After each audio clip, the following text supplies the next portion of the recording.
সে এখন যদি ডক্টর ইউনূস এই মুহূর্তে পদত্যাগ করে কঠিন শাস্তি আপনারা পাবেন, এটা মনে রাখবেন। কেউ শান্তিতে থাকতে পারবেন না। একটা প্রশ্ন আছে, ডক্টর ইউনূস পদত্যাগ করার সিদ্ধান্ত নিচ্ছেন, তিনি যদি পদত্যাগ করেন তাহলে বাংলাদেশের ভবিষ্যৎ কোন দিকে যাবে? একটা কথা বলি, যা অতীতে গেছে তো গেছে। একটা কথা মনে রাখবেন, ডক্টর ইউনূস যদি পদত্যাগ করে বাংলাদেশে এত সংকট তৈরি হবে যেই সংকট থেকে বের হওয়া কঠিন। আর বাংলাদেশে যত সংকট দেখেন সব সংকটের মূলে হলো ভারত। কারা?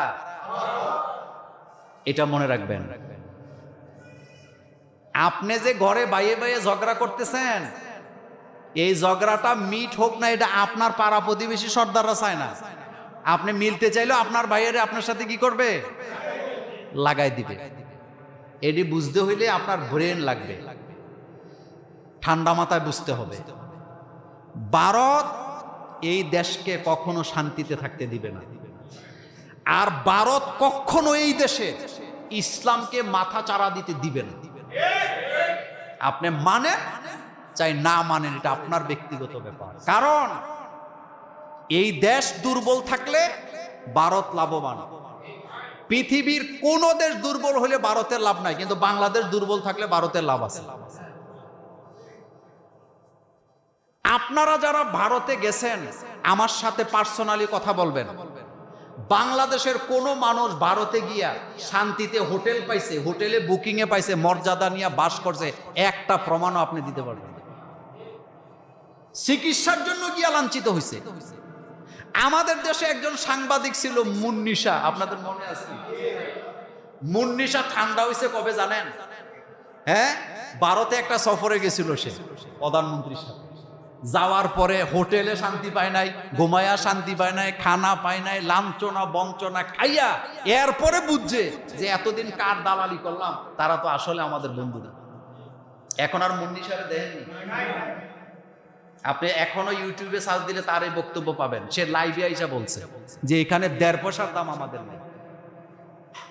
শোনেন, রাষ্ট্র পররাষ্ট্রনীতিতে আপনার সাথে আমার সম্পর্ক হবে ব্যবসায়িক, গিভ এন্ড টেক। আপনি দিবেন আমি দেব, আমি দেব আপনি দিবেন, নাকি? কিন্তু ভারত আমাদেরকে শোষণ করার চেষ্টা করছে 54 বছর। ভারতের ট্রেন আমার দেশে দিয়ে চলবে, ভারতের ট্রাক আমার দেশে দিয়ে চলতে পারবে, ভারত আমার করিডোর ব্যবহার করতে পারবে, আমার রেল লাইন ব্যবহার করতে পারবে, আমার সমুদ্র সীমা ব্যবহার করতে পারবে, কিন্তু আমি ভারত থেকে কিছুই পাবো না। মনে হয় যেন এটা একটা অঙ্গরাজ্য। এটা কি? আরেকটা কথা মনে রাখবেন, ভূ রাজনীতি বড় ভয়ানক। এটা বলে শেষ করি। গেছিল নি? থামছে নি? কথা কন না কেন? থামছে নি? এমনি এমনি থামে না। আপনি দেখেন তো তাদের অপারেশনের নামগুলা। ভারত তার অপারেশনের নাম দিছে কি? সিঁদুর। কথা কন কি? মানে সিঁদুর কই দেয়? কারা দেয়? তো পাকিস্তানও কম না, পাকিস্তান ওইটার নাম দিছে কি? বুনিয়ানুম মারসুস। কিন্তু আপনি কি জানেন এই শব্দটা যে কোরআনে? জানেন তো? বুনিয়ানুম মারসুস এই শব্দের অর্থ হলো, আল্লাহ পাক বলছেন তোমরা যখন কারো সাথে যুদ্ধের ময়দানে নামো, সীসা ডালা প্রাচীরের মতো, মানে পেছনের দিকে যাওয়ার কোনো সুযোগ। ভারত যখন দেখছে সারা দুনিয়া, এখন কয় ঠিক আছে যুদ্ধ বিরতি মানলাম। যুদ্ধ হইলে সমস্যা সবচেয়ে বেশি আমাদের।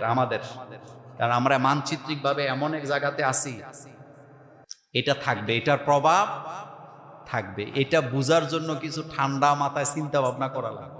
আমি কি চাই, আমি কি পাই, আমি কি করতে চাই, আমি কি করতে পারতেছি না, এটা বুঝতে হবে। সেজন্য ডক্টর ইউনূসের পদত্যাগ, এটা শেখ হাসিনা চলে যাওয়ার পরে সে এখন যদি ডক্টর ইউনূস এই মুহূর্তে পদত্যাগ করে কঠিন শাস্তি আপনারা পাবেন, এটা মনে রাখবেন।